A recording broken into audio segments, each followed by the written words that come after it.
Welcome into another Running with the Timberwolves podcast on the Believe Sports Network. My name is Gabe Anderson, joined as always by Chris Emerson. Chris, how we doing? We're doing good. We're cold up here in Minnesota right now, and our team is looking okay. I mean, yes, some bad. I mean, you didn't really get to talk about. I did a little bit on a kind of a solo pod, but you didn't even really get to talk about the three straight collapses. I'll call two of them collapses, and I'll call one of them the Oklahoma City effect. I'll call it that. But I mean, the best medicine is a home back-to-back where you beat, to their credit, two decent teams. I mean, that was a full-strength Boston team. And then I know the Spurs didn't have Wemby, but they were 5-1 with that squad without Wemby. So two pretty good wins in a row. I'll take them. It's hard to call Boston full strength when Tatum's not playing, but with their current, like assembly of people, that's their full strength. Yeah, we'll take wins when we can. I haven't been really impressed with what I've seen, so we'll see. Let's keep moving forward, I guess. So let's get into it. I'm actually much more positive on it, particularly the last two games here. And by the way, if you are watching on X, make sure to like and give a comment. We'll be looking at the comments. Oh, wow. Wow. I wonder if that is bad karma right there. They are too impressed with the Wolves right there. We'll get that going. If you're listening on Spotify and or Apple, Chris's Timberwolves sign just fell down. It is the classic logo. I have one at my apartment as well, but I'm not at my apartment right now, but it is back up and ready to go. And by the way, give us a 5 thing on Spotify and or Apple. And as well, check out 612 Tees. We'll tell you about them a little bit later on in the video. They just have awesome shirts, great, awesome stuff for the holiday season. Get your favorite Wolves fan in your life their new favorite t-shirt, and you can use promo code RUN25 to get 25% off your order at 612 Tees. We'll tell you about them a little bit later in the video. But I wanted to start off with last night's game against the San Antonio Spurs. Wolves go into the fourth quarter down 4, and that's where the game really changed. I mean, the biggest thing when you look at it is the Wolves had 7 threes in the fourth quarter. The Spurs had 1 3 in the fourth quarter. In fact, the Wolves outscored the Spurs on the night 51-24 from behind the 3-point arc. And not only that, the ball was buzzing. The ball was moving for about a 7.5 minute stretch, maybe 8-minute stretch there. And and they built the lead up to 14, and Anthony Edwards basically sealed it from there. But what was different about that 4-minute stretch of the Wolves, where the what we've been calling for it all year, ball movement, it looked like a slice of what could be going forward. It's that fool's gold we get every once in a while with this team, and I hope they lock in and they play like that. But like you said, we've been calling for it. We don't quite have the playmaker from the guard position when Anthony Edwards is not out there that can create for everybody, get open shots for everybody. So we have to do it with ball movement. And when we do, it's beautiful. It really works. We've got guys that are willing to move the ball, and they're, athletic, and it just works. And we need to do it more often. I agree. Just absolutely dominant, because early on in the fourth quarter, it was actually back and forth buckets. I mean, the Spurs were getting 2s, and basically we were getting 3s, and then we really put the hammer down. A Rudy Gobert-less lineup towards the end. They went into the zone defense, which is the main point of the podcast today. Do you think that a zone defense, and obviously small sample size, and I'll get into some of the quotes that Chris Finch had on the, do you think it's a better way to use Jaden, because one thing that Coach Finch did say is, or actually, no, it was Julius Randle said this in the post-game presser. He basically said that instead of Jaden getting switched off playing man defense, and then you have the weaker defender on their main guy, you're actually getting switched on to Jaden. So I almost feel like it's a better way to use Jaden with this zone defense. And I'm not saying all the time, but what do you think? Could this be a weapon for the Wolves, particularly when Rudy Gobert is not on the floor or having a rough night? I mean, for 2 years now, I've been saying that. I've been saying Jaden is best defensive off ball. When he's on ball, guys still score. They still get their buckets. If they brush him off with the screen, or if he's just trailing the play and they hit a hard shot, every star that we play gets their buckets versus us. So when Jaden is off ball, he's dynamic. He's creates pressure at the rim. His arms are everywhere. I've talked about he needs to play as a big man. Defensively, he needs to be a power forward or a center because of that same reason. If we get a pick and roll, now you got Jaden that you're switching on to the guard. Like, that's not a huge win for them. Like, these are things we've been preaching on this podcast for years. So the zone is cool. People will figure it out. Like, I mean, it's a nice wrinkle. It's not going to work long term, I don't think. And it wouldn't work like in a playoff series long term. But if it opens the eyes to the fact that Jaden can be so dynamic off ball, I think that's worth it. Right, and I think so. And like I said, I'm not suggesting that we do this every single game. Like it's the answer to all the Wolves' defensive problems. But I think particularly, yeah, I think particularly when Rudy Gobert isn't on the court, I think that Coach Finch had a great quote after the game. He said that 90% of the time, Rudy is driving great defense. And, last night just wasn't that night. I think he said something like 52 points in the paint for the Spurs. And he basically said, I'd be dumb to not try something else. And, Chris Finch does get a lot of crap from people. He gets a lot of every time he forgets to use a timeout, every time that the Wolves blow a lead, which seems like a lot, he gets a lot of flack from the fan base. Like, oh, here we go again. It's the Memphis Grizzlies series all over again. Which I'm not saying that he should be immune from these like attacks and accusations, but we also need to recognize when he makes a good move, right? Like it can't be all negative. Last night's Dylan Harper, who I think is going to be an absolute stud. I think that he's actually playing better than when I saw him in college, to be completely honest. And then they had Vassell, they basically had three guys who were getting straight to the rim every single time that they wanted to. In Fox, who kills us every time, so that's nothing new. Vassell and then Dylan Harper. And to his credit, Chris Finch saw that, said, hey, it's not Rudy's nights.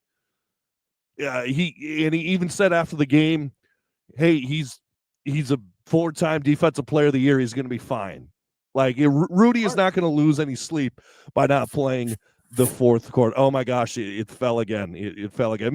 Maybe just do it without for the rest of the time. But I mean, I do think it's a wrinkle that we can throw in, and the more tools that you have in your arsenal, the better. 100%. I mean, I couldn't agree more. And I think, again, we've talked about it on here before too. I think Rudy Gobert, like, he's not going to be able to play forever. Like, he is getting older. I get it. He's a supreme athlete. He looks like he's chiseled out of granite, even at his age. But, taking him down 5, 6, 7 minutes a game so that he can just be full, crazy energy, offensive rebounding Rudy Gobert, and having this as our, to extend his minutes, a little bit, I think would be a great mix in. I think so as well. And like you said, maybe it keeps Jaden out of foul trouble as well, which you're always worried about. For example, I was watching with my dad, actually at the game last night with my dad, and Jaden went for a steal in the backcourt, and he missed it. And then, so it's De'Aaron Fox running up the court, and basically he has Jaden on his back the entire time, and we're like, oh no, this is an and one. And you don't want to criticize Jaden because he's just trying to get back in the play. He's just trying to use his strengths to the best of his ability and be a lockdown defender and a catch-up defender and basically not give up in the play. So credit to him there, but it's just that, oh no, this is not going to end well, particularly with how easy Fox got into the paint. But I mean, to his credit, the Wolves' ball movement and defense in the fourth quarter was immaculate. It was. I don't remember what the YouTube channel is called, but I think Howls and Growls or something. I didn't get to watch the video, but they called it the perfect quarter. And it almost was. Like, it was a thing of beauty. Some of these passes, and even when it looked like the possession was bad, even when it looked like the possession was dead, you had that one time where Dante DiVincenzo posts up for Julius Randle, who's doubled in the corner, gets it to Dante, swings it to the top, swing for a three. I mean, it was just guys doing things that they usually don't do, particularly late in games. And I hope they watch this film because it was a thing of beauty. 612 Tees. Cole over at 612 Tees makes these awesome tees and sweaters that you are going to love. Christmas time is right around the corner. Thanksgiving as well. You're getting your gifts, and now is the time to get a shirt or tee or even hat from 612 Tees because they are just fantastic. I have a Dante DiVincenzo shirt, I kid you not, along with my Jeff Probst shirt. It's my favorite shirt in my entire collection. But let's take a look at some of these here. By the way, check out 612tees.com for everything that they got. But I mean, look, you got the Tree Slut hat, become a Tree Slut. Love that. You have the 1-800 Reed shirt right here. Absolute classic. New ones that they just got in, or he just created, because he creates all the shirts. So you are supporting a local. The money is not going out internationally. It's going right into this Minnesota economy and right into Cole's pocket. So that's what's awesome about it. You got this Goosebumps, this whole trend going on here with the Julius Randle Goosebumps 30 shirts. You got some sweet Ant-Man shirts, a big ticket crew neck. Man, just awesome shirts all the way around. The classic Nas Reed one here, and a Cole over at 612 Tees is doing amazing stuff, and you love to see it. And it's the best way that you can promote or support, I should say, the podcast and the YouTube channel is to get a shirt at 612tees.com. And we are going to help you out. Use promo code RUN25 or use the link in the description at checkout, and you'll get 25% off your purchase. That's RUN25, or use the link in the description to get 25% off your purchase. Thanks again to Cole over at 612 Tees, and let's get back to the show. Well, and that's the thing, they will watch it, and that's to get that film. We've talked about it a couple times already this year, where to get that good film for the coaches of how ball movement can take you from a stagnant offense to just a dynamic offense just by making that extra pass. For them to have that actually on tape is going to be valuable. We talked about it last year. Just get me playing well by the end of the year. That's all I care about. The last 5 games of the year, I want us to be playing as well as we can be and in the playoff hunt or in the playoffs, So we can take some lumps right now. It's okay. But, I mean, Julius Randle was just fantastic last night. 10-1 assists to turnover ratio, making all the big shots, making all the big plays. And it just shows, I mean, we saw definitely in the playoffs last year, Julius Randle can be the main instigator for this team. It's exactly what I said if Ant ever went down, or earlier on in the season, where if Ant went down, I think we're going to be okay Yep. for a couple weeks. And that's exactly what happened. And we're seeing it, Ant and Julius playing with each other, not playing your turn, my turn basketball, playing fluidly. For sure. And I think that Julius has just been perfect for Anthony Edwards' progression in game.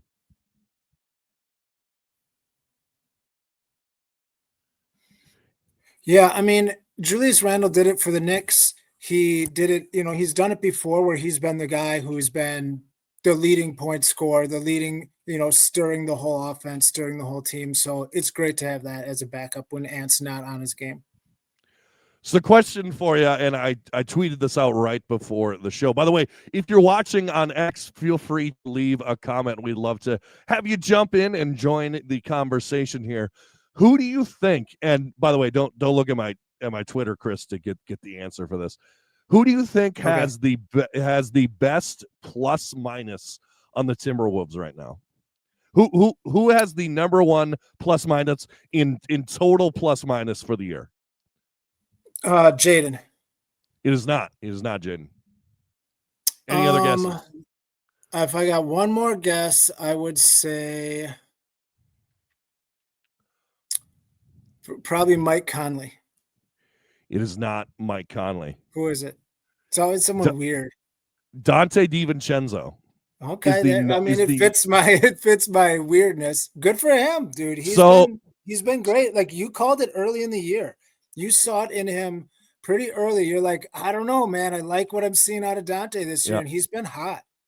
And I say this all the time about Dante DiVincenzo, and I think we saw a lot last night as well. Obviously, his number one asset is a 3-point shooter, right? Like he can be a dominant 3-point shooter. That's what we've seen throughout the years. But he's grimy. He's aggressive. He does the little things time and time again, and I just love to see it. But going through some of the numbers, the top plus minus guys on the Timberwolves, Rudy Gobert is second, plus 127.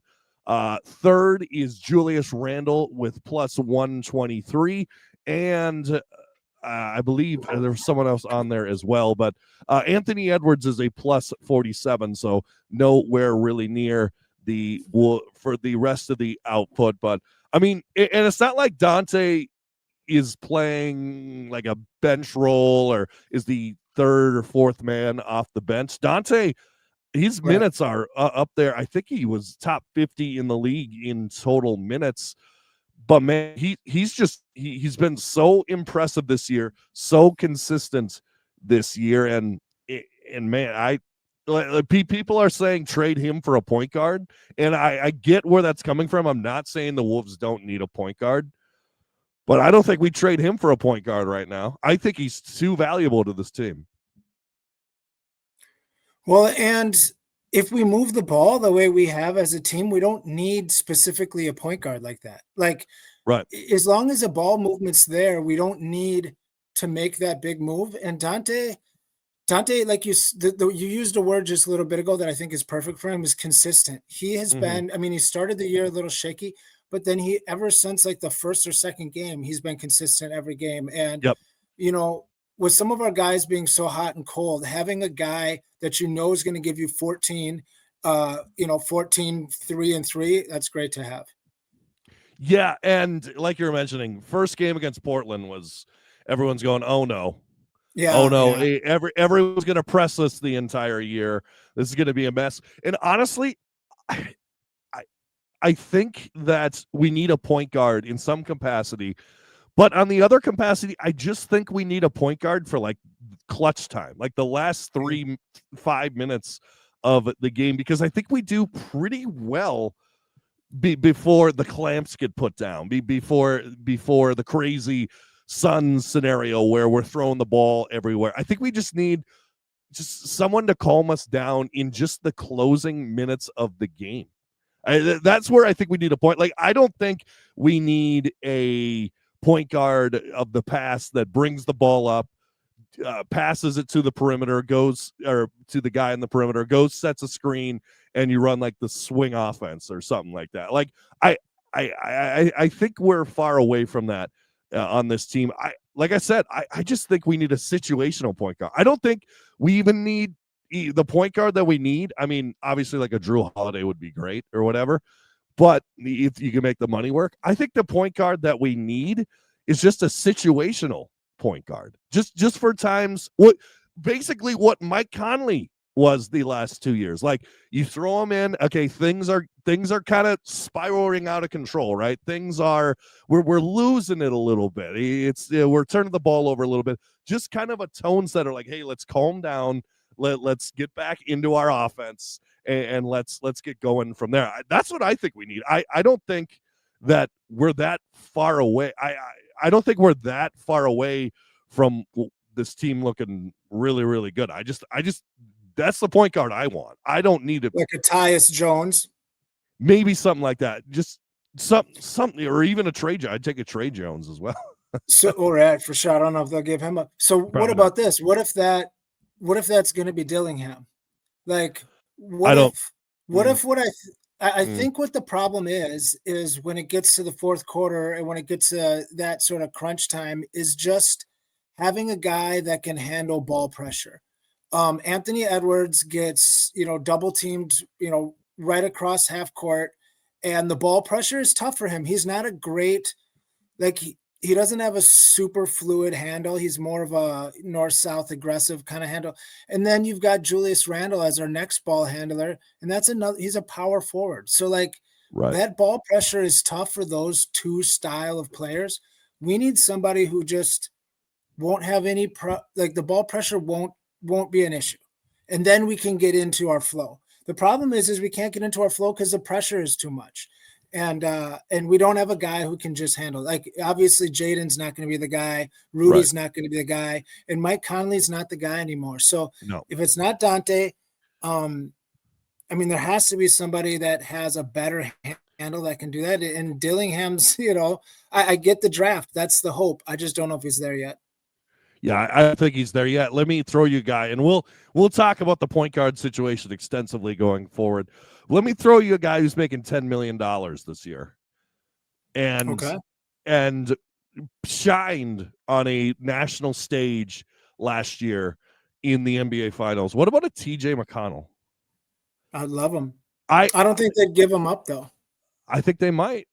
It depends. If we can give them a piece, because the Indiana Pacers are not building for this year. They're building for next year. If we can give them, and like I said, I'm not drawing up a trade or anything. Right. And I'm not saying trade Dante for him, like you heard earlier in the podcast. But if we can give them something to build towards next year, I don't know. I feel like they might. Two things you said. You said he's 10 million. Off the top of my head, Mike Conley's 10 million, but it's an expiring contract, I think. So that might be beneficial for them just to clear that cap space.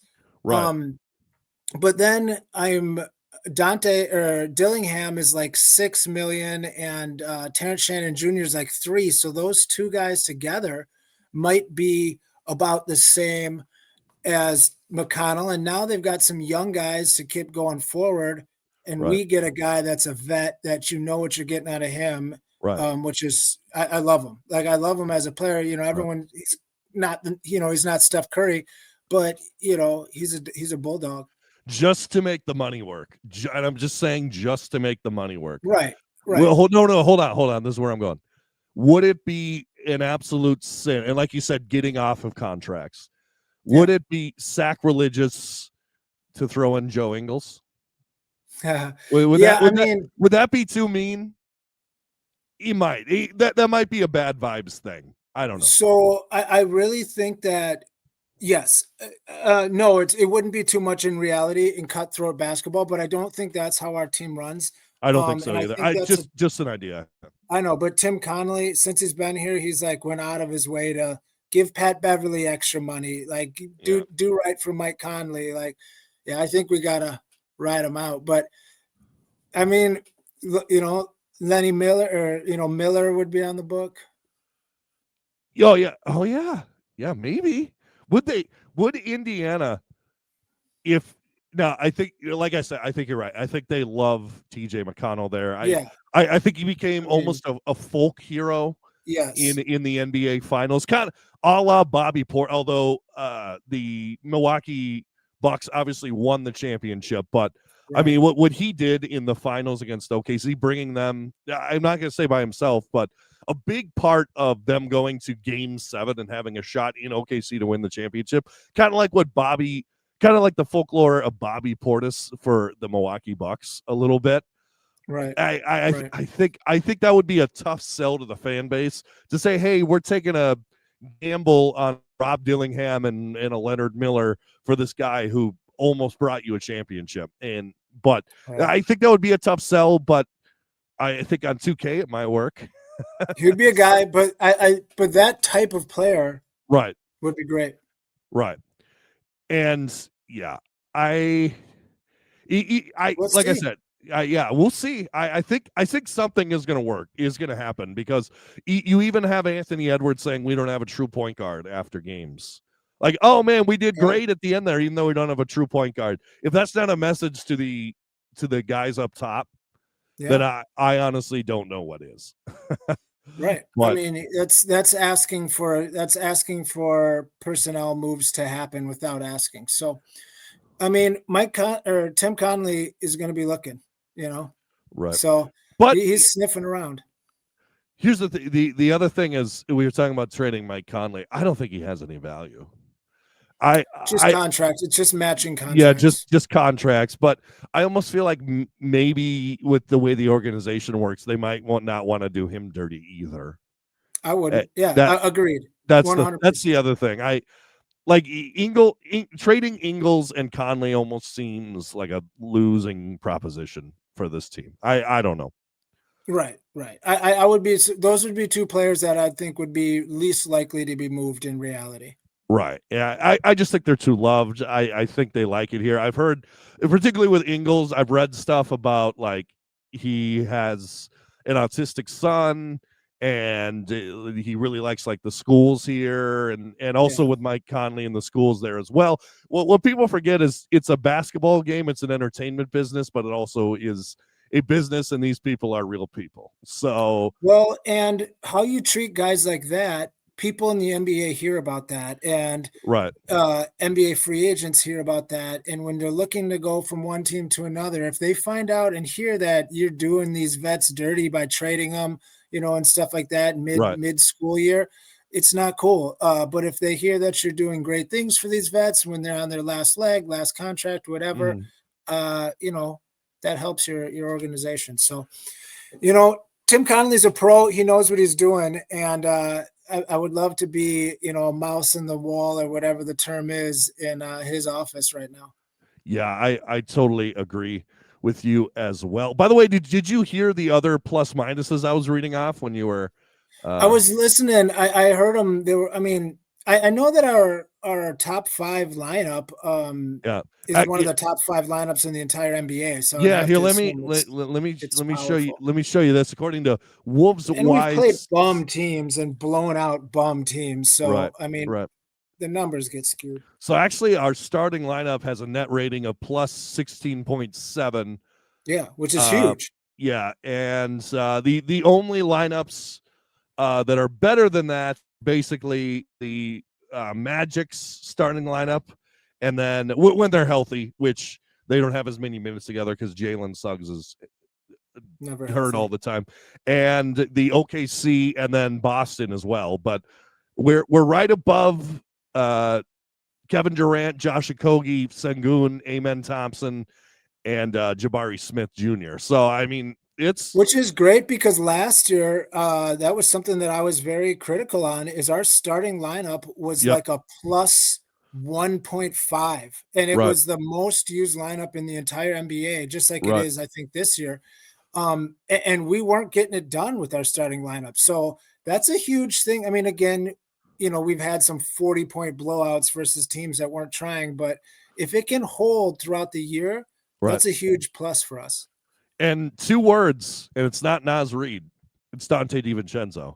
And another thing I want to say before we close it out here. Yeah, Remember earlier in the show when I was talking about, yes, Chris Finch deserves criticism, but for he sure. Yeah. also deserves, when he does something right, you got to say that he did something right. Give him his flowers, right? And and how about the move on the day of the opening of the regular season to say, yeah, okay, we're going with Dante in the starting lineup. What does that turn into? The best plus minus on the team, on the entire team. And we a were starting lineup that's driving, like you said, driving the league almost percentage wise. Yep, and I think that's a big part of it. So I've loved it. I love what I saw out of the Wolves against the Spurs. I watched more of the Spurs game. I was caught in a snowstorm during the Boston Celtics game, which honestly I watched, kind of rewatched the end. The execution wasn't as great. I mean, Conley hit a big three, and then Ant kind of bailed us out after almost fumbling away the ball. But I mean, sometimes when you have superstars, they make superstar plays, and that's basically what that was. But last thing I'll say before we end here, and it goes into what I actually just said 2 seconds ago. Sometimes superstars make superstar plays, but most of the time you got to keep playing the basketball that got you there. You got to keep moving the ball. You got to put Ant in positions where he can dominate. And him dribbling the ball between the legs, basically wearing it down to 4 seconds left on the shot clock, and hitting and shooting a step back three. Yes, it's makes Sports Center when it goes in. It does. It looks beautiful, but when it doesn't, it's ugly. It's ugly. And either way, it's bad basketball. It is bad basketball, but we saw some beautiful basketball against the Spurs last night, and I think we'll put it a wrap there. Chris, thanks so much for being here. Hey, like you said, let's hope that fourth quarter just pushes us forward and we keep that connectivity. I hope so as well. By the way, big things coming. Stay tuned later on in the week for that. And make sure to like, share, and subscribe on YouTube, and give us a 5-star rating on Spotify and or Apple, and tell a friend as well. Help us grow. And of course, make sure to check out 612 Tees. Use promo code RUN25 to get 25% off your first purchase, or just use the link in the description. And as always, go Wolves.